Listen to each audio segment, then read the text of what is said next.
Siempre había algo inquietante en la manera en que el río serpenteaba alrededor del pueblo, como si respirara con vida propia. La abuela recordaba aquellos días con un temblor en la voz, como si al hablar despertara recuerdos que nunca deberían volver. Todo comenzó cuando un viajero desconocido llegó al pueblo, un hombre de rostro pálido y mirada intensa que parecía cargar con secretos que nadie debía conocer. Nadie podía imaginar que su muerte, apenas un accidente, o quizás un acto de violencia, desataría algo mucho más oscuro de lo que la imaginación humana podía sostener. Al principio, las muertes parecían aisladas, pequeñas tragedias que podían atribuirse a mala suerte o negligencia. Un niño que cayó al río mientras jugaba, un anciano encontrado flotando entre juncos que nadie había visto caer, una mujer que murió ahogada en su propio estanque. La abuela, sentada en la penumbra de la cocina, recordaba el susurro de su madre. El agua nos observa, no olvides eso. Al principio pensaron que eran coincidencias, hasta que la conexión se hizo imposible de ignorar. Todas las víctimas tenían un vínculo remoto con la presencia del viajero, como si un hilo invisible atara sus destinos a aquel hombre que ya no estaba. La atmósfera en el pueblo se volvió irrespirable. Cada fuente, cada pozo, cada charco parecía contener una intención maligna. La gente comenzó a hablar de los vengadores, entidades que nadie veía pero que todos sentían. Nadie podía rastrearlos, y sin embargo, sus juicios eran precisos y crueles. La abuela recordaba noches en que el murmullo del agua parecía pronunciar nombres, y la piel se le erizaba al escuchar el goteo constante que, en silencio, parecía acercarse más y más a su casa. La paranoia se propagó como un incendio. Las calles se vaciaron, los rostros se volvieron tensos y vigilantes, y cualquier intento de ignorar la leyenda solo atraía más atención del castigo invisible. Con cada muerte, la naturaleza del agua cambió. Ya no era vida ni sustento. Era un instrumento de justicia que parecía comprender quién merecía sobrevivir y quién no. La abuela y su familia sintieron esa mirada desde lo profundo de los ríos y los estanques. Por las noches, los reflejos en la superficie del agua mostraban formas que no eran humanas, sombras que parecían seguirlos, aprender sus hábitos, sus miedos más íntimos. Nadie dormía tranquilo. Incluso la luz del día no disipaba la sensación de ser observados, de que algo aguardaba en cada corriente, esperando cumplir una sentencia que ellos apenas comprendían. La historia del pueblo se convirtió en un relato de terror colectivo. Nadie osaba acercarse al río, nadie llenaba cubos ni bebía de los manantiales, y cada casa estaba marcada por el temor silencioso de ser la siguiente. La abuela, viendo cómo la desesperación corroía a sus vecinos, comprendió que el mal no era algo que se pudiera combatir con lógica o valor, era un castigo, una leyenda viva que imponía justicia sin misericordia. Y entonces, en medio de la noche, la familia empezó a preparar su partida, sabiendo que mientras ellos permanecieran allí, el río no descansaría, y que de alguna manera, la maldición los perseguiría incluso más allá de las colinas de Irlanda. Con cada día que pasaba, el pueblo se transformaba en un lugar irrespirable. Las calles, antes llenas de risas y vida, ahora estaban cubiertas por un silencio pesado, roto solo por el murmullo constante del río que parecía deslizarse con más fuerza que nunca. La abuela recordaba cómo los niños ya no jugaban cerca del agua. Incluso el sonido de una cuerda balanceándose sobre el estanque provocaba sobresaltos y gritos. Los adultos se movían con cautela, cruzando miradas furtivas y evitando cualquier conversación que pudiera invocar el recuerdo del viajero o de los vengadores invisibles. Cada intento de normalidad fracasaba. Un día, mientras la abuela lavaba ropa en el río, el agua comenzó a burbujear de manera extraña, como si respirara. Sintió un frío intenso que le caló los huesos, y vio entre la espuma blanca una forma oscura que se movía justo debajo de la superficie. Retrocedió, el corazón latiéndole con fuerza, pero supo que aquello no era un accidente. No había explicación humana para lo que acababa de ver. El río había decidido mostrarle un aviso, y ella entendió que la maldición estaba más viva que nunca. Los vecinos desaparecían sin dejar rastro. Algunas casas quedaron vacías de la noche a la mañana, otras eran encontradas con las puertas abiertas y el agua estancada invadiendo los suelos, como si los vengadores hubieran pasado por allí. Las familias se reunían en sus cocinas y salones tratando de encontrar consuelo, pero las paredes parecían susurrar, como si el agua hubiera tomado conciencia de cada movimiento y cada palabra dicha. Nadie podía estar seguro de nada. La abuela comprendió que la maldición no era selectiva ni caprichosa. Era justa en su propia lógica incomprensible, y cada acto relacionado con la historia del viajero provocaba su respuesta. Un día, durante una tormenta feroz, la abuela vio algo que la heló hasta los huesos. El río, hinchado por la lluvia, parecía moverse con voluntad propia. Las corrientes giraban formando remolinos imposibles, reflejando rostros que conocía, amigos, vecinos, incluso extraños que jamás había visto antes, todos con expresiones de terror congeladas en sus facciones.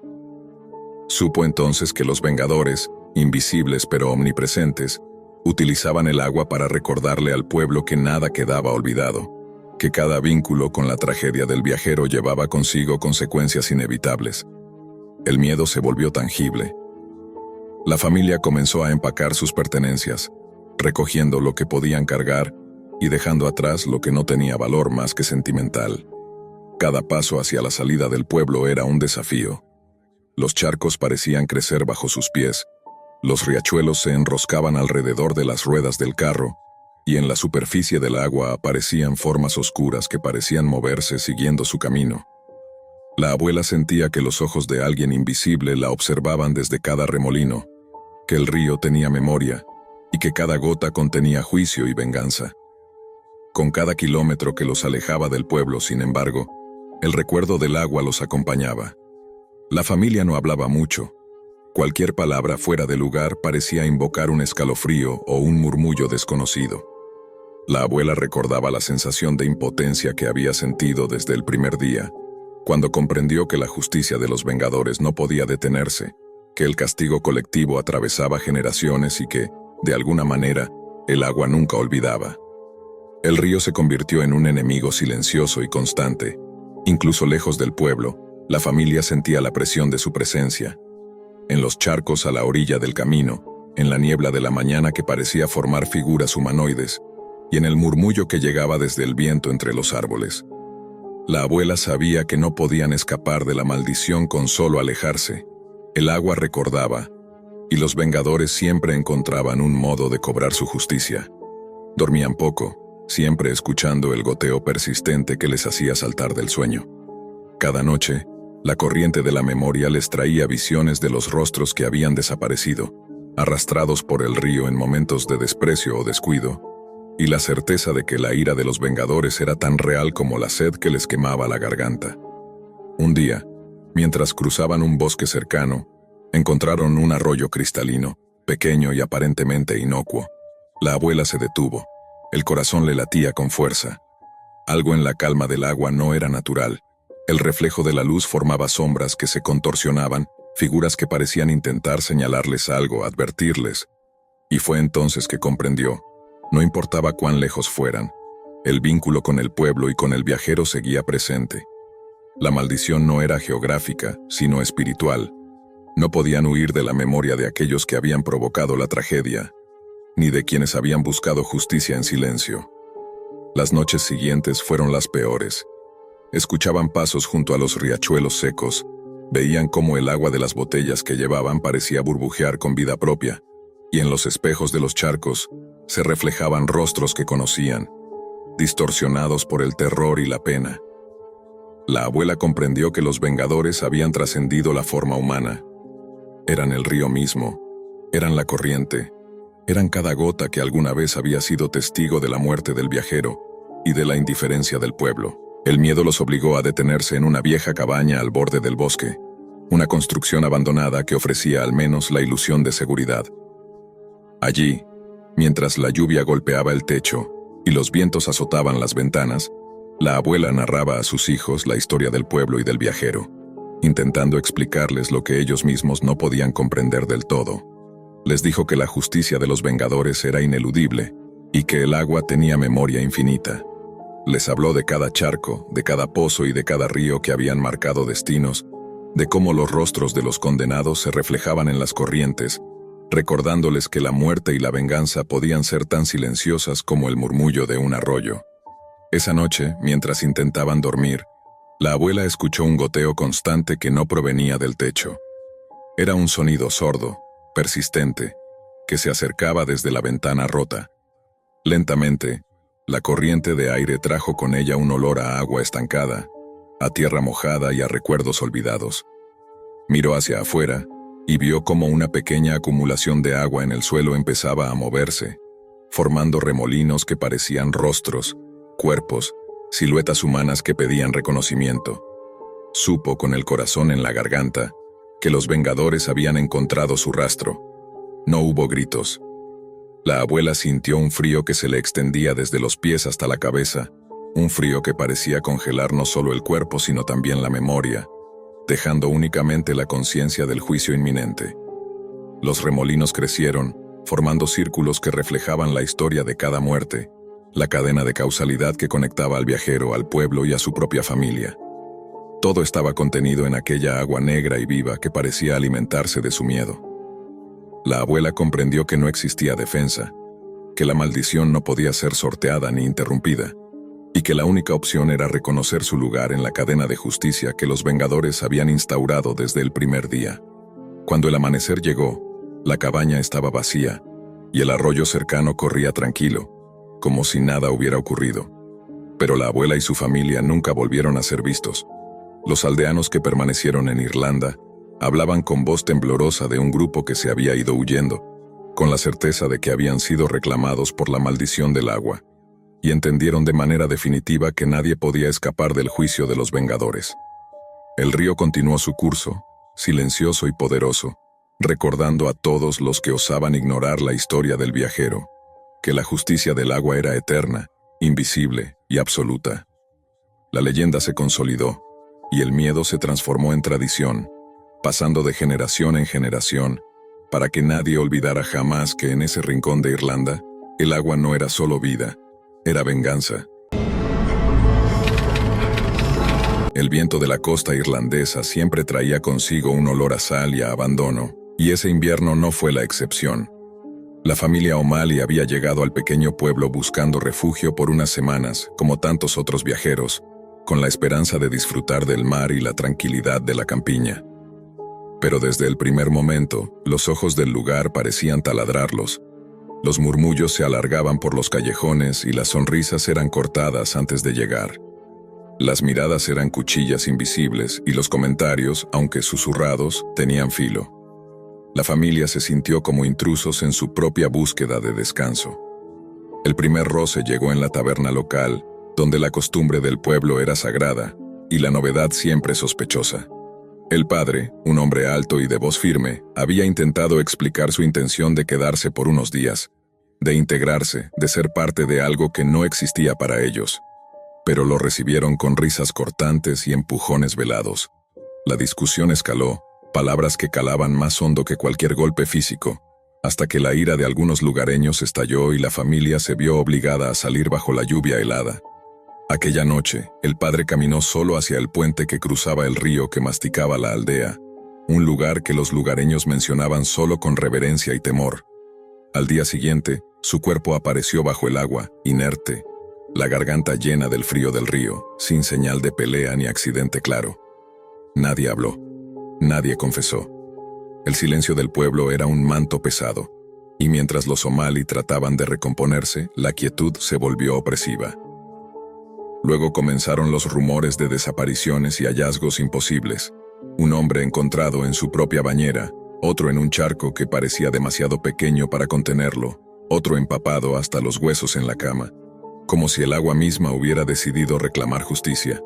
Cada muerte parecía cuidadosamente medida, cada escena imposible para cualquier lógica humana. La policía local, rígida y tensa, no hallaba explicación. Los sobrevivientes temblaban ante la idea de un enemigo invisible, silencioso, que no dejaba rastro excepto la evidencia del agua que tomaba cuerpos y vidas. La familia O'Malley observaba con horror cómo la hostilidad inicial del pueblo se convertía en un miedo colectivo, un terror que no necesitaba palabras. Cada callejón, cada pasillo de la taberna, cada sendero hacia el río parecía impregnado de vigilancia. La sensación de que alguien o algo miraba siempre, incluso cuando el pueblo parecía vacío, era insoportable. La madre intentaba calmar a sus hijos, pero los susurros del viento parecían imitar los lamentos de los que ya no estaban, y cada gota de lluvia golpeando el techo era un recordatorio del agua que había reclamado lo que el pueblo no quería reconocer. Nadie podía explicar la sucesión de muertes, nadie podía nombrar la fuerza que recorría las calles de noche. Solo existía el rumor, que el río mismo, o algo que habitaba sus profundidades, había decidido vengar la injusticia, que la muerte del padre no había sido un accidente sino la chispa que despertó un ojo ancestral de justicia, preciso, invisible, implacable. La familia empezó a comprender que su presencia no solo había sido un catalizador, sino un recordatorio de un juramento antiguo que el pueblo parecía haber olvidado, que ninguna traición, ninguneo o crueldad quedaría impune bajo el murmullo del agua. La tensión se volvía casi física, el miedo impregnaba las paredes de la casa donde se hospedaban, y cada sonido parecía más intenso, la puerta golpeando con el viento, el crujido de los escalones, el chapoteo distante que podía ser real o producto de la imaginación. El pueblo entero se movía entre la vergüenza y el terror, consciente de que el agua había tomado partido y que nadie, absolutamente nadie, estaba seguro. Los somali empezaban a entender que estaban presenciando algo que trascendía la razón, algo que hablaba en silencio, con precisión y paciencia, una justicia que nadie podía detener ni comprender del todo, solo esperar. Las noches se hicieron más largas y húmedas, y cada ventana empañada parecía reflejar figuras que no estaban allí. La familia O'Malley ya no podía distinguir entre la realidad y la sensación de ser vigilada. Cada sombra que se movía por el callejón, cada reflejo en el agua estancada de los charcos, parecía un mensaje silencioso de aquello que había despertado con la muerte del padre. Los hijos empezaron a tener pesadillas recurrentes, ríos que los arrastraban sin tregua, voces que susurraban nombres olvidados, manos invisibles que los sumergían una y otra vez en agua helada. El pueblo a su vez se tornaba extraño, como si cada habitante cargara un secreto que no podía pronunciar. Las miradas furtivas entre vecinos eran cargadas de culpa. Nadie podía mirar a los ojos a un forastero sin sentir un temblor interior. Las calles que antes parecían silenciosas ahora vibraban con un sonido bajo y húmedo, un goteo constante que no provenía de ningún grifo ni tejado. Algunos lugareños afirmaban haber visto siluetas en el río durante la noche, como cuerpos que flotaban o se desvanecían al instante, imposibles de alcanzar o fotografiar.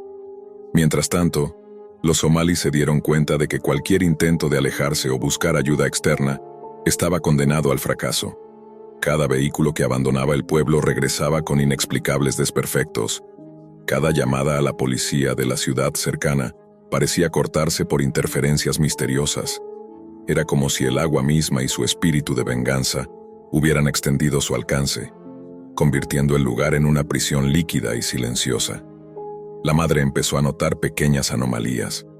La ropa húmeda que colgaba en el tendedero parecía moverse sola, como si gotas invisibles la empujaran.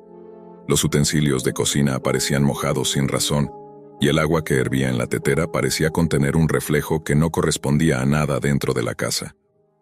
Cada paso que daban fuera de la casa se volvía un cálculo delicado. El río se extendía como una frontera invisible, y los puentes ya no eran solo estructuras, sino portales de miedo.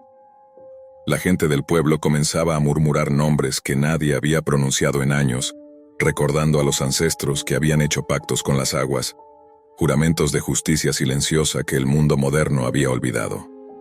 La historia de la familia O'Malley ya no era solo un incidente, era un recordatorio de que ciertas leyes, aunque invisibles, seguían vigentes y podían cobrar factura de maneras que desafiaban la lógica.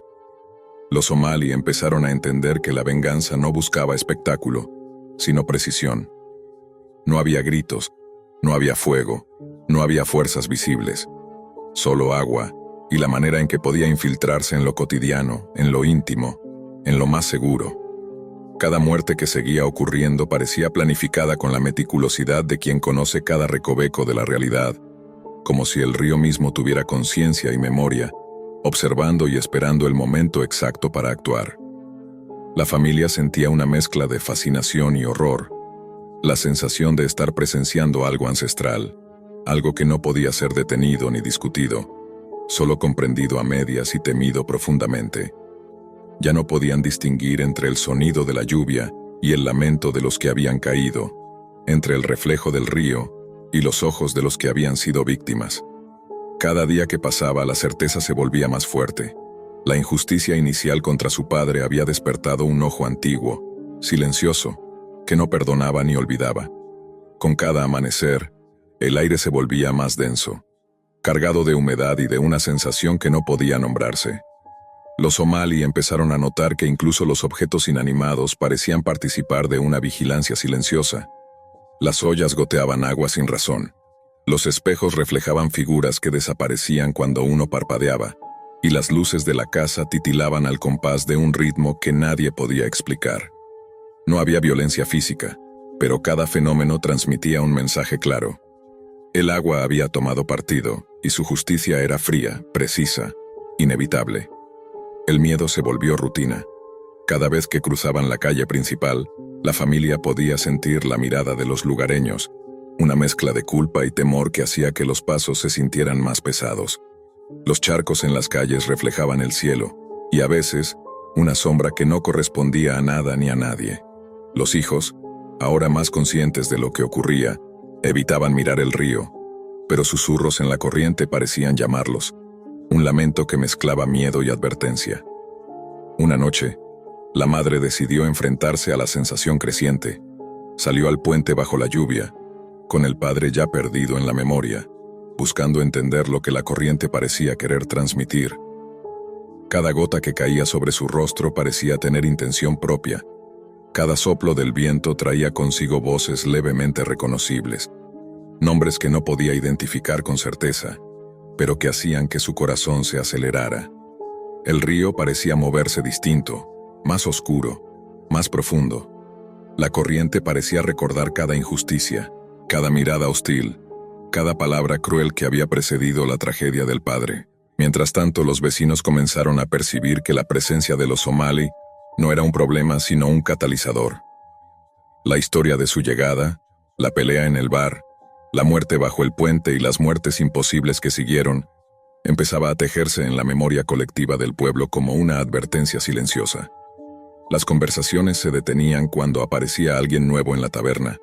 Los pescadores hablaban bajito sobre el ojo del agua, y los ancianos mencionaban historias que ya nadie recordaba del todo. Pactos con corrientes antiguas, guardianes invisibles que cobraban su precio con precisión. Las noches se volvieron más largas, y la familia vivía en un estado constante de vigilancia, escuchando cada goteo, cada susurro, cada crujido.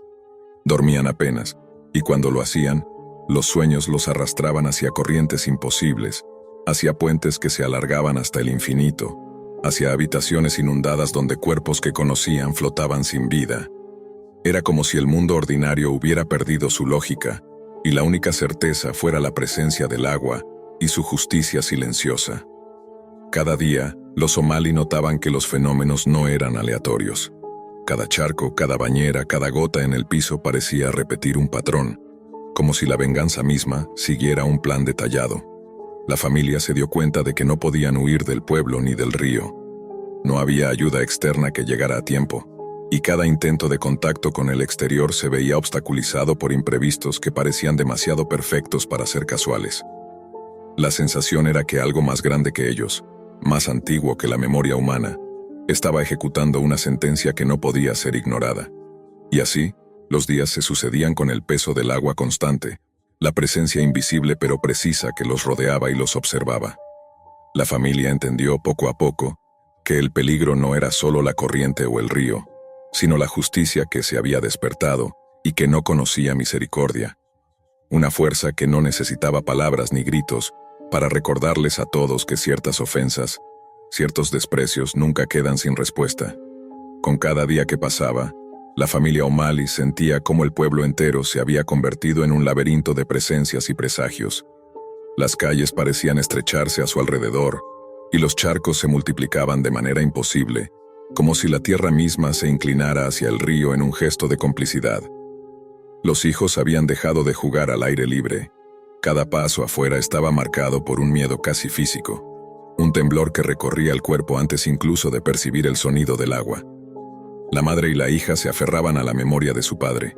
intentando comprender cómo su muerte había desatado una fuerza que ahora parecía gobernar el pueblo. Una noche, mientras la lluvia golpeaba los techos con un ritmo hipnótico, la familia fue despertada por un goteo que no provenía del techo. El agua empezaba a filtrarse por las paredes, extendiéndose por el suelo y formando pequeños charcos que reflejaban rostros conocidos, hombres que habían muerto en circunstancias imposibles, mirando con ojos vacíos y acusadores. Era como si cada víctima del río hubiera regresado, no para atormentar, sino para señalar la justicia que se había cumplido. La madre comprendió entonces que no había escape. La venganza del agua no era caprichosa, ni aleatoria. Cada muerte, cada escena imposible, había sido calculada, medida por una precisión que trascendía lo humano. Los Somali habían sido los detonantes, pero el río había recordado todas las injusticias anteriores, todos los silencios cómplices, todos los desprecios que habían marcado al pueblo durante generaciones. El aire se volvió más pesado, saturado de humedad y de un sonido que no era ni viento ni lluvia, sino un murmullo constante, como si el agua misma contara la historia de cada agravio. La familia se reunió en el puente, mirando el río que había quitado tanto, y sintieron que la corriente los llamaba, no con amenaza, sino con la certeza de que había cumplido su misión. Los hombres del pueblo, los que aún quedaban, comenzaron a aparecer en las orillas, temblando, conscientes de que ya nada podía ser borrado, que cada sombra, cada charco, cada gota de agua era un recordatorio de la justicia que había fluido silenciosa e implacable. Y entonces, en un silencio denso y absoluto, el agua pareció retirarse, dejando atrás cuerpos imposibles, rostros marcados por la culpa y un pueblo transformado para siempre. Los Somali comprendieron que su dolor, su miedo, su desesperación, habían sido parte de un rito que ellos no podían entender completamente, pero que la memoria del río sí. La memoria de la injusticia, la memoria de la traición, la memoria que nunca perdona. Cuando finalmente el sol se alzó sobre la costa, el pueblo estaba distinto. Las calles brillaban por la humedad acumulada, pero no había movimiento.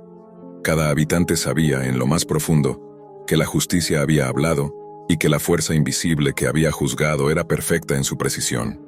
Los Somali, con la mezcla de alivio y terror que solo quienes han presenciado lo imposible pueden sentir, comprendieron que aunque podían continuar su vida, el recuerdo del río y de la venganza que había desatado viviría con ellos para siempre. La memoria del agua, silenciosa y precisa, se había convertido en ley ancestral que nadie podía ignorar, y cada goteo que caía del cielo sería desde entonces un recordatorio de que ciertos agravios jamás quedan sin respuesta. El pueblo nunca volvió a mirar a un forastero con desprecio, y las aguas del río permanecieron tranquilas, pero con un brillo inquietante bajo la luz de la luna, como si guardaran en sus profundidades la certeza de que la justicia siempre encuentra su cauce. Recuerdo vívidamente las tardes en que mi abuela, con su cabello siempre enmarañado por el viento irlandés y los ojos brillantes de picardía, nos llamaba a mí y a mi hermano al porche de su casa en Shanagar. El aire olía a lluvia reciente y tierra húmeda, y los cuervos parecían competir por quién gritaba más fuerte, como si fueran heraldos de alguna broma macabra que estaba por contarnos. Allí, entre tazas de té humeante y el crujido de las tablas bajo nuestros pies, mi abuela comenzaba a relatar las historias oscuras de Shanagar, cada una más absurda, extraña y horripilante que la anterior.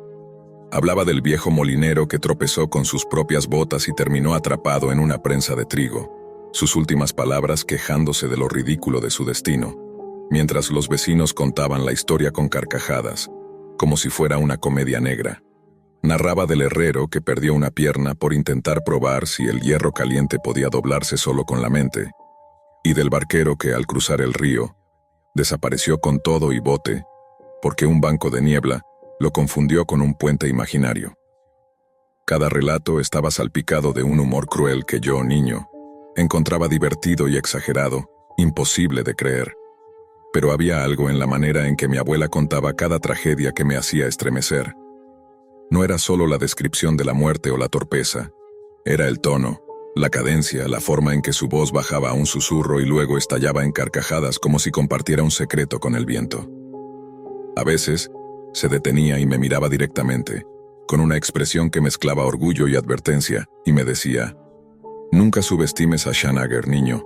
Todo lo que se dice aquí sucede de verdad, aunque suene ridículo.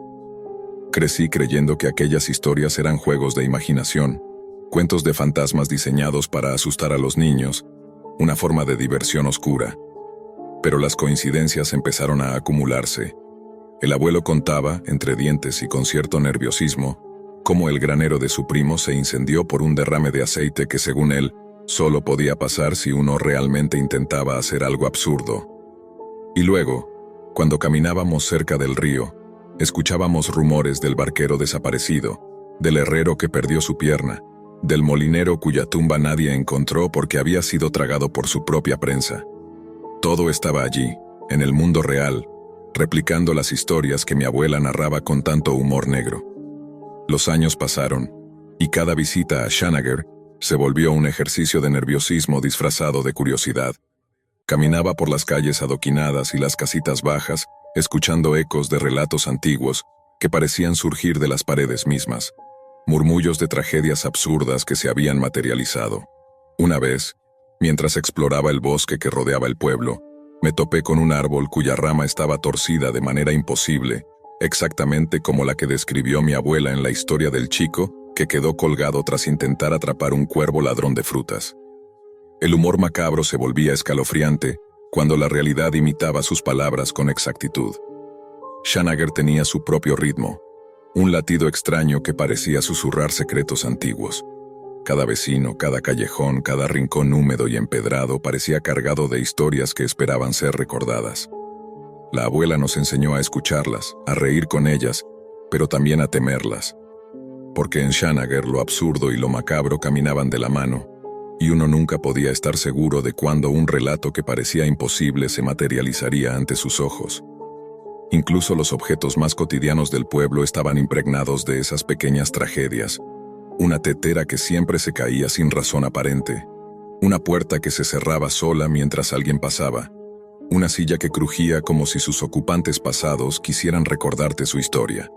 Yo, que antes me reía de los relatos de mi abuela, ahora caminaba con cuidado, observando cada sombra, cada figura que parecía moverse con intención propia. La línea entre la comedia negra y el horror se volvía difusa, y comprendí que Shanagar no solo contaba historias, las vivía, las repetía y en cierto modo se deleitaba con ellas. Con cada verano que pasaba en Shanagar, mi fascinación por las historias de mi abuela se mezclaba con una inquietud creciente. Comencé a notar patrones en los relatos, pequeñas repeticiones, detalles que ella mencionaba casi como guiños, la forma exacta en que alguien tropezaba, la manera absurda en que un accidente terminaba, incluso nombres que se repetían, como si ciertos personajes fueran inevitables en el tejido del pueblo. Empecé a escuchar con atención los murmullos entre los vecinos. A veces me sorprendía reconocer escenas enteras de los relatos en conversaciones casuales. Era imposible ignorarlo. Aquello no eran cuentos inventados, sino la memoria viva de Shanagar, un lugar donde lo grotesco se convertía en costumbre y la muerte y la torpeza coexistían con un aire de comedia oscura. Una tarde, decidí recorrer el viejo cementerio en las afueras del pueblo, un sitio que mi abuela siempre mencionaba con cierto deleite sombrío. Las lápidas estaban gastadas, cubiertas de musgo, algunas inclinadas como si el tiempo y la humedad quisieran tragarlas. Sin embargo, al caminar entre ellas, reconocí nombres que había escuchado en sus relatos. El molinero, el herrero, incluso algunos que no había oído antes, pero cuyos accidentes absurdos ella había descrito con precisión. Me detuve frente a una lápida particularmente pequeña, con una inscripción apenas legible, y un escalofrío recorrió mi espalda. La descripción de su muerte coincidía exactamente con uno de sus cuentos más macabros, uno que yo había considerado una broma. Allí de repente todo dejó de parecer gracioso. Comencé a prestar más atención a los detalles de la vida cotidiana en Shanagar, y descubrí que el humor negro estaba en todas partes, incrustado en el propio ritmo del pueblo. La tienda de comestibles tenía un cartel que rezaba: "Si se rompe, no es culpa nuestra", en referencia a una cadena de accidentes ridículos que habían ocurrido en años anteriores. Los niños jugaban cerca del río como si practicaran pequeñas catástrofes controladas, y los adultos reían de historias que a ojos ajenos serían tragedias. La abuela decía que el humor macabro era una defensa, una forma de enfrentar lo inevitable. Y yo comenzaba a entender por qué. En Shanagar, la línea entre la vida y la burla era tan delgada que cualquier descuido podía transformarse en un episodio grotesco que todos, tarde o temprano, recordarían. Un día, mientras exploraba los callejones que se abrían detrás de la iglesia, escuché una risa que parecía surgir de ninguna parte. Era seca, cortante, con una cadencia que reconocí al instante. Era la risa de mi abuela. La seguí sin pensar, y me condujo hacia una casa abandonada, cuyas ventanas estaban cubiertas de telarañas y polvo. Allí, entre sombras y muebles caídos, descubrí objetos que parecían sacados de sus historias. Una tetera con la base chamuscada, una silla rota que coincidía con un accidente narrado años atrás, un retrato antiguo de un hombre que yo nunca había visto, pero cuyo destino absurdo ella había contado con todo lujo de detalles. La sensación de estar dentro de un cuento cobraba vida, y el humor macabro que antes me hacía reír ahora me provocaba un escalofrío. Con cada hallazgo, la frontera entre la narración y la realidad se desdibujaba más. Empecé a cuestionar mi percepción, si mi abuela podía recordar todo con tal precisión, si cada historia tenía su eco en el pueblo. ¿Era posible que yo también estuviera destinado a convertirme en un personaje de alguna tragedia absurda? La idea me aterraba y me fascinaba al mismo tiempo. Caminaba por las calles empedradas, observando cada sombra, cada objeto aparentemente inocuo, buscando pistas de cómo la vida en Shanagar repetía sus propios relatos. La abuela, mientras tanto, parecía disfrutar mi creciente inquietud. Me miraba con esos ojos brillantes, entre traviesos y serios, y me decía: «Presta atención, niño. Todo tiene un sentido, aunque a veces solo se vea la parte ridícula». Y yo, sin comprender completamente, seguía aprendiendo. A reírme de lo macabro, a desconfiar de lo absurdo, y a sentir que el pequeño pueblo irlandés donde nací guardaba secretos que solo los valientes, o los curiosos, podían reconocer. Shanagar no era solo un lugar, era un laberinto de historias vivientes, un escenario donde el humor negro y el horror cotidiano se entrelazaban de maneras que aún no podía anticipar.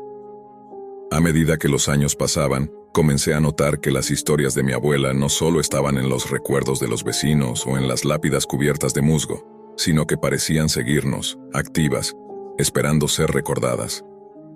Las bromas macabras del pueblo se colaban en la vida cotidiana. Un caballo que se soltaba justo cuando alguien intentaba cruzar el río, un barril que rodaba cuesta abajo y derribaba todo a su paso, un gato que siempre aparecía donde no debía, causando pequeñas catástrofes, y detrás de todo la risa baja de mi abuela, como si ella misma tejiera esos accidentes con hilos invisibles. Una tarde de otoño, mientras caminaba solo por la plaza principal, me encontré frente al pozo antiguo del pueblo, el mismo del relato de la niña que cayó por distraída persiguiendo una mariposa. Miré hacia abajo y por un instante creí ver su reflejo. No era un reflejo cualquiera. Era como si el pozo mostrara fragmentos de todas las historias que mi abuela había contado, reviviendo los momentos más absurdos y macabros. Sentí un vértigo extraño, mezcla de miedo y fascinación. Shanagar estaba vivo, y sus historias también. Cada accidente ridículo, cada muerte improbable, cada tragedia convertida en comedia negra no era mera memoria, era parte del alma del pueblo. Esa noche, en la casa de la abuela, mientras me servía té con una sonrisa que oscilaba entre la ternura y la travesura, me dijo algo que jamás olvidaré. Shanagar no permite que nadie se tome demasiado en serio, ni demasiado despreocupadamente. Su mirada me atravesó, y por un momento creí entenderlo todo. En aquel pueblo, las historias se repetían, los personajes regresaban, y cada generación estaba destinada a vivir un fragmento del absurdo macabro que las conformaba. El último verano que pasé allí, decidí caminar hacia el bosque que rodeaba Shanagar, buscando entender cómo todo encajaba. Cada árbol, cada piedra, cada sombra parecía susurrar relatos antiguos. Y entonces lo vi. Un grupo de figuras que se movían torpemente, replicando accidentes descritos décadas antes. Me di cuenta de que no solo eran recuerdos de otros, sino que también yo estaba incluido en esa secuencia absurda, como un actor involuntario en una comedia oscura que jamás terminaba. Me detuve, respirando hondo, y comprendí finalmente que Shanagar era un lugar donde la línea entre vida y relato, entre humor y horror, se desdibujaba hasta desaparecer. La abuela, que había tejido todo con sus historias, no solo nos enseñaba a recordar, a reír y a temer, sino que también nos mostraba que en aquel pueblo irlandés, absurdo y macabro, cada historia era real y perpetua, y que nosotros, los vivos, éramos meros invitados que debíamos aprender a caminar entre el caos con cautela y con una sonrisa nerviosa. Mientras me alejaba del bosque, escuché por última vez la risa de mi abuela, mezclada con el viento y los murmullos del pueblo. Supe entonces que Shanager seguiría contando sus historias y que yo, como todos los que llegaran después, terminaría siendo parte de la tradición, un testigo obligado, atrapado entre lo ridículo y lo macabro, donde cada tropiezo y cada accidente improbable formaban un relato que jamás terminaba de contarse del todo, y que solo aquellos que lo vivieran podrían comprender. El Parque Heath siempre estuvo ahí, como una grieta verde en medio del barrio, demasiado grande para ser ignorada y demasiado silenciosa para sentirse normal. Mi abuela lo cruzaba todos los días cuando todavía era maestra, porque acortaba el camino hacia la escuela y porque, durante años, no había pasado nada que justificara la mala fama que arrastraba. Los vecinos decían que por las noches se oían pasos donde no había nadie, que las farolas parpadeaban sin motivo, y que más de una persona había salido del parque con la sensación de haber sido observada. Ella escuchaba esos comentarios con una sonrisa cansada, convencida de que el miedo se alimenta solo cuando se le presta atención. Todo cambió el día en que desapareció la joven. Era una chica del barrio, de esas a las que todo el mundo reconoce sin conocer realmente. Tenía la costumbre de atravesar el parque al atardecer, cuando el sol empezaba a esconderse detrás de los árboles y las sombras se alargaban sobre los caminos de tierra. Una tarde no llegó a casa. Al principio se habló de una fuga, de una discusión familiar, de cualquier explicación cómoda que evitara mirar de frente al parque. Pero los días pasaron, luego las semanas, y la ausencia se volvió demasiado pesada para seguir ignorándola. Desde entonces, el Parque Heath dejó de ser un atajo, y se convirtió en un lugar que se cruzaba con el corazón acelerado. Aún así, mi abuela siguió pasando por allí. Decía que cambiar su rutina sería admitir que algo había ganado poder sobre ella. Sin embargo, notaba el cambio. Los columpios inmóviles incluso cuando soplaba viento, los bancos vacíos a cualquier hora, las hojas acumulándose sin que nadie las pisara. El parque parecía contener la respiración. Una mañana, al atravesarlo, se dio cuenta de que no había absolutamente nadie. Ni perros, ni corredores, ni ancianos sentados leyendo el periódico. Solo el sonido de sus propios pasos y el crujido de la grava bajo sus zapatos. Fue entonces cuando lo vio. Estaba de pie junto a uno de los árboles más viejos, casi confundido con el tronco. Era un hombre alto, de barba espesa y descuidada, con ropa oscura y gastada. No hacía nada. No fumaba, no miraba el móvil, no parecía esperar a nadie. Simplemente la observaba, no con descaro, sino con una atención fija, profunda, como si estuviera memorizando cada detalle de su rostro. Mi abuela sintió ese frío particular que no tiene que ver con la temperatura. Aceleró el paso sin mirarlo de nuevo, pero podía sentir sus ojos clavados en su espalda, siguiendo cada movimiento. No escuchó pasos detrás de ella, no oyó su respiración, solo esa certeza incómoda de no estar sola aunque el parque siguiera vacío. Los días siguientes, el recuerdo del hombre se le aparecía sin aviso. En el reflejo de los vidrios, en las sombras de los árboles, en cualquier figura borrosa que su mente pudiera completar. Hasta que una tarde, al llegar a casa, vio el retrato. Era un dibujo colgado en una pared del barrio, una copia del que circulaba en la comisaría. El rostro estaba hecho a partir de descripciones. Barba cerrada, ojos hundidos, expresión neutra. No había duda. Era el mismo hombre. Debajo un texto breve lo señalaba como principal sospechoso de la desaparición de la joven. No decía culpable, decía sospechoso. Y esa palabra lo dejaba libre de existir en cualquier parte. Nunca lo capturaron. El tiempo pasó, el caso se enfrió, la chica nunca apareció. El parque fue reabriéndose poco a poco, como si la normalidad pudiera forzarse a base de costumbre. Pero mi abuela ya no lo veía igual. A veces al cruzarlo, creía distinguir una figura entre los árboles, siempre quieta, siempre mirando. Otras veces el parque estaba vacío, pero sentía algo distinto, como si el aire pesara más en ciertos puntos del camino. Ella decía que no era imaginación, que había momentos en los que el parque parecía repetir algo, como una escena muda, sin sonido, sin movimiento visible. Con los años llegó a convencerse de que aquel hombre nunca se fue del todo, que de algún modo seguía ahí, no escondiéndose, sino reviviendo lo que había hecho, una y otra vez, en silencio, dentro del parque que nadie quiso abandonar por completo. Y aunque dejó de ser maestra y ya no necesitó cruzar el Parque Heath todos los días, hay noches en las que todavía sueña con él, con su mirada fija, con un lugar vacío donde algo sigue ocurriendo aunque nadie pueda verlo. Con el paso de los años, mi abuela dejó de hablar del Parque Heath, pero no dejó de pensarlo. Decía que hay recuerdos que no envejecen, que se quedan intactos porque nunca terminan de explicarse. El rostro del hombre barbudo era uno de ellos. A veces aparecía en sueños, otras veces se le imponía despierta como una imagen que alguien proyecta sin permiso. Siempre igual, inmóvil, observando, sin expresión. Una tarde de otoño, muchos años después de haberse jubilado, decidió volver a cruzar el parque. No por necesidad, sino por algo más difícil de nombrar. El lugar estaba distinto y al mismo tiempo idéntico. Los juegos habían sido reemplazados, las farolas eran nuevas, los caminos estaban mejor cuidados, pero el silencio seguía siendo el mismo, espeso, antinatural.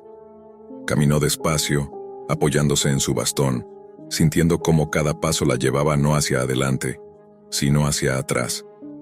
Al llegar al centro del parque, se detuvo sin saber por qué. El aire parecía más frío ahí. Los sonidos del barrio se apagaron como si alguien hubiera cerrado una puerta invisible. Entonces lo vio. No era un hombre completo esta vez, sino una escena. Una forma humana borrosa, encorvada, situada exactamente donde años atrás había desaparecido la joven. No se movía, no caminaba, no huía. Estaba repitiendo algo. Sus manos hacían un gesto lento y preciso, una y otra vez, como si siguiera un recuerdo aprendido de memoria. No había violencia visible, no había sangre, solo una acción muda, insistente, que no necesitaba detalles para resultar insoportable. Mi abuela entendió en ese instante lo que llevaba años intuyendo. El parque no estaba embrujado por un espíritu cualquiera, sino por un acto, no por la muerte, sino por la intención. El hombre nunca fue capturado porque nunca se fue. No necesitó esconderse ni huir. Había quedado atrapado en el único lugar donde pudo ser completamente él mismo, condenado a revivir su crimen sin testigos, sin castigo, sin descanso. Cuando dio un paso atrás, la escena se deshizo, como humo disolviéndose entre los árboles.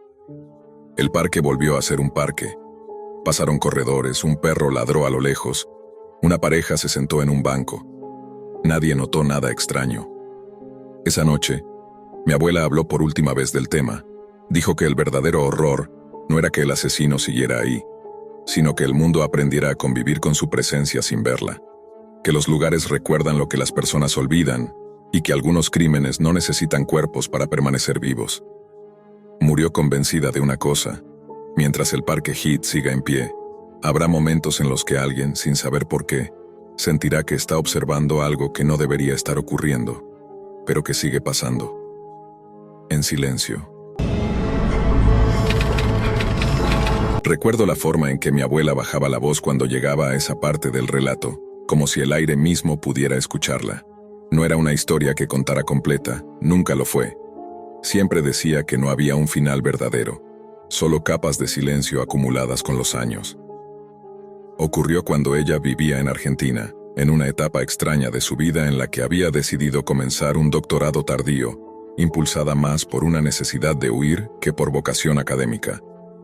Se instaló cerca de un pueblo pequeño, casi invisible en los mapas, llamado Laca, un sitio atravesado por un río oscuro y lento que parecía arrastrar sedimentos más antiguos que la propia tierra.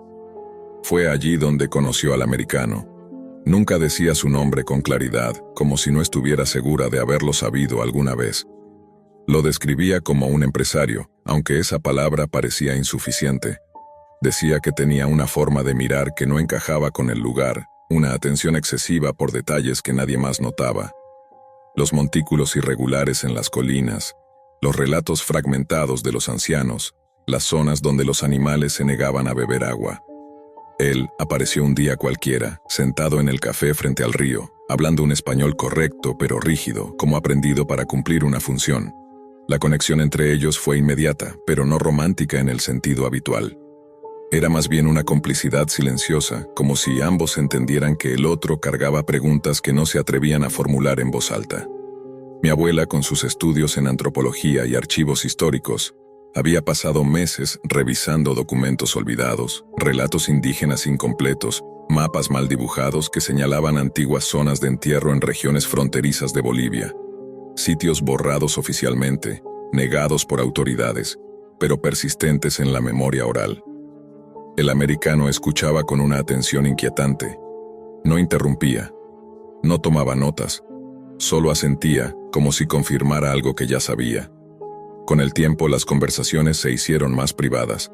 Caminaban cerca del río de Laca al atardecer y mi abuela decía que en esos momentos sentía una presión constante en el pecho, una mezcla de fascinación y advertencia. Aún así, cuando él le pidió el mapa, no dudó tanto como quiso hacer creer después. El mapa no era un documento formal, era una reconstrucción hecha a partir de fragmentos, marcas en márgenes de libros, coordenadas aproximadas y símbolos heredados de culturas que ya no tenían voz oficial. Ella se lo entregó una noche, envuelto en papel grueso, advirtiéndole que esos lugares no estaban vacíos, que no eran simples restos arqueológicos. Él sonrió apenas, agradeció con una seriedad incómoda y prometió regresar en pocos días. Nunca volvió. Al principio nadie se preocupó. En Laca, la gente iba y venía sin dejar rastro. Pero al cuarto día, 2 policías aparecieron en la pensión donde vivía mi abuela. No fueron amables ni agresivos, solo extrañamente distantes. Le preguntaron por el americano, por sus conversaciones, por el mapa. Ella respondió con la verdad, o con la parte de la verdad que aún no le pesaba demasiado. Entonces le dijeron dónde lo habían encontrado. El cuerpo apareció en la zona exacta que el mapa señalaba, del lado boliviano, en un terreno que oficialmente no existía. Estaba mutilado de una forma que nadie quiso describirle por completo. Solo le dijeron que había signos de tortura prolongada y que la cabeza no fue hallada en el lugar. El resto quedó en informes a los que nunca tuvo acceso. No hubo fotografías, no hubo expediente completo, no hubo explicación. Mi abuela contaba que lo peor no fue el miedo inmediato, sino la lentitud con la que todo se desmoronó después.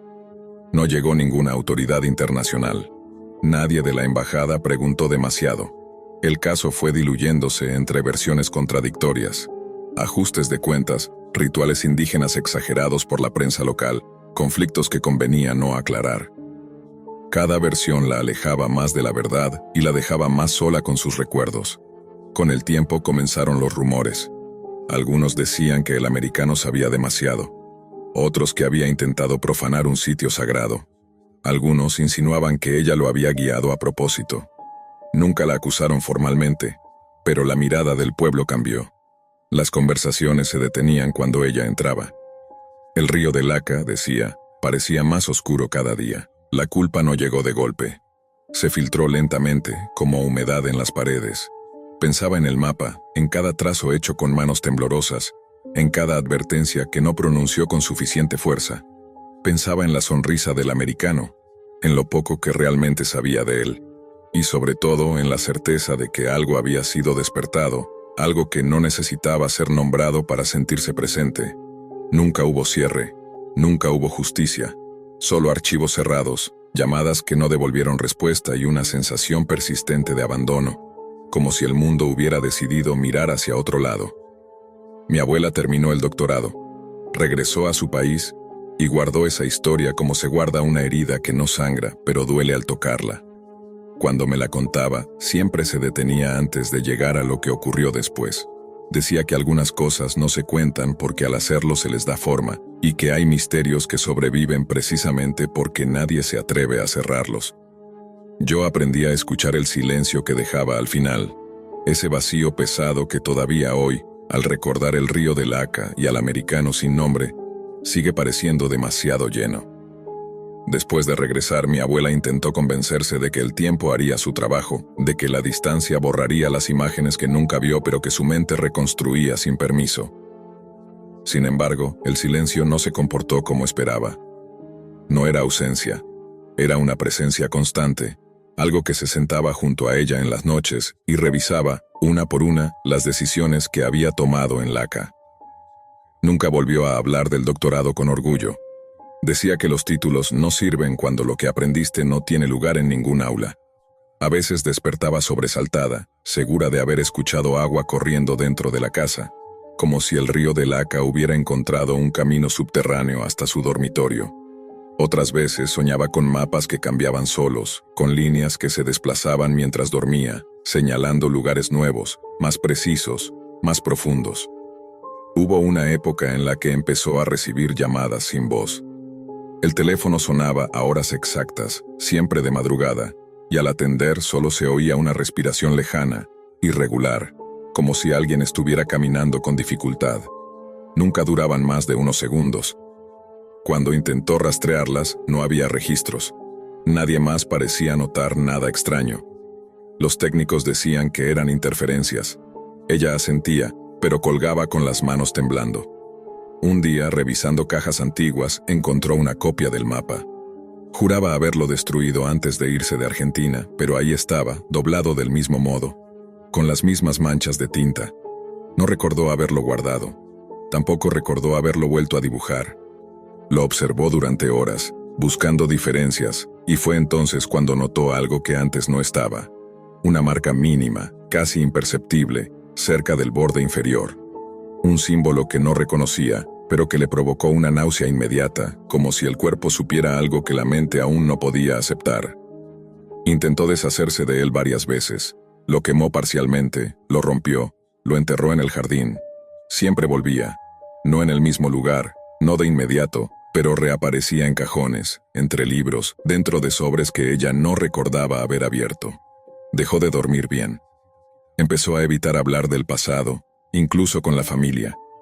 Yo era niño cuando noté que cambiaba de tema cada vez que alguien mencionaba Argentina o Bolivia, como si esos nombres fueran puertas que prefería mantener cerradas. Años después, cuando su salud comenzó a deteriorarse, aparecieron visitantes extraños. Personas que decían ser investigadores independientes, periodistas, académicos interesados en su trabajo antiguo. Todos hacían las mismas preguntas, con distintas palabras. Todos parecían saber más de lo que admitían. Ninguno dejaba tarjeta, ninguno volvía a llamar. Pero tras cada visita, ella pasaba días enteros en silencio, mirando por la ventana, como si esperara ver algo cruzando la calle que solo ella podía reconocer. La última vez que me habló del americano fue casi sin darse cuenta. Estábamos sentados como tantas veces, y el tema surgió a partir de una noticia cualquiera sobre restos encontrados en una zona rural. Su rostro se tensó. Dijo que hay muertes que no buscan castigo, solo continuidad. Que algunos lugares no olvidan a quienes los señalan. Que el verdadero error no fue entregar el mapa, sino creer que el conocimiento se puede dar sin que algo lo reclame a cambio. Luego guardó silencio. No fue un silencio incómodo, sino denso, cargado. Yo entendí que había llegado hasta donde estaba dispuesta a llegar. Desde entonces, cada vez que pienso en el río de Laca, en el americano sin nombre y en ese mapa que nunca quiso desaparecer, tengo la sensación de que la historia sigue moviéndose, lentamente, bajo la superficie, esperando. Con el paso de los años, la presencia dejó de manifestarse como sobresaltos aislados y comenzó a integrarse en la rutina de mi abuela, como una enfermedad silenciosa que no da fiebre pero consume. Ya no hablaba del mapa, pero tampoco podía alejarse de él. Terminó guardándolo en una caja de metal bajo su cama, no por seguridad, sino por una especie de acuerdo tácito. Mientras permaneciera ahí, las noches eran soportables. El río dejaba de sonar. Las llamadas cesaban, hasta que un invierno, sin previo aviso, la caja apareció abierta. El mapa estaba extendido sobre la mesa del comedor, perfectamente alisado, como si alguien lo hubiera preparado para ser leído. Pero ya no era el mismo. Las líneas eran más claras, los símbolos más numerosos, y los puntos de entierro se habían multiplicado formando un recorrido. No un conjunto de lugares, sino un trayecto. Mi abuela lo entendió de inmediato, con una claridad que la aterrorizó más que cualquier duda. El americano no había sido el final del proceso, había sido el inicio. Esa noche me llamó a su habitación. Su voz no temblaba. Me pidió que me sentara y por primera vez no evitó los detalles. Me dijo que los sitios que había señalado no eran tumbas comunes, sino puntos de contención, lugares donde ciertas prácticas antiguas buscaban fijar algo que no debía desplazarse. El error histórico, el verdadero, fue cartografiarlos, convertirlos en información, darles continuidad fuera de la memoria ritual que los mantenía inmóviles. El americano había entendido eso. No buscaba restos, buscaba activación.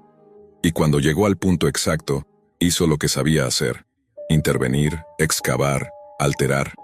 Lo que ocurrió después no fue un castigo humano ni un ritual indígena exagerado. Fue una corrección, brutal, precisa, desprovista de simbolismo moral. El cuerpo apareció donde debía para cerrar un desequilibrio inmediato. Pero el mapa ya existía, y mientras existiera la corrección seguiría propagándose. Mi abuela me confesó entonces lo que nunca dijo a la policía. El mapa original no era una copia de archivos antiguos, era una reconstrucción incompleta de algo que había visto en sueños repetidos durante su estancia en Laca. Sueños inducidos por el lugar, por el río, por la cercanía prolongada a zonas que no toleran observadores pasivos. Ella no entregó información, entregó acceso. Cuando terminó de hablar, respiró hondo como si por fin hubiera soltado un peso físico. Me pidió algo simple, con una calma que aún me persigue: que cuando ella ya no estuviera, no destruyera el mapa, que lo completara. No entendí entonces, fingí no escuchar, pero en los días siguientes empecé a notar cambios en mí. Sueños idénticos a los que ella describía, líneas que se ordenaban solas, nombres de lugares que nunca estudié apareciendo con una certeza incómoda. Comprendí demasiado tarde que el mapa no se hereda por voluntad, sino por proximidad. Mi abuela murió sin sobresaltos, una madrugada silenciosa. Al día siguiente, mientras ordenaba sus cosas, encontré la caja de metal vacía. El mapa no estaba, tampoco sentí alivio. Sentí continuidad. Semanas después recibí un correo sin remitente. Solo contenía una imagen, una extensión de tierra que reconocí sin haberla visto antes. Debajo una sola frase escrita en un español incorrecto, rígido, demasiado familiar: ahora sabes por dónde seguir. Nunca respondí. Nunca hizo falta.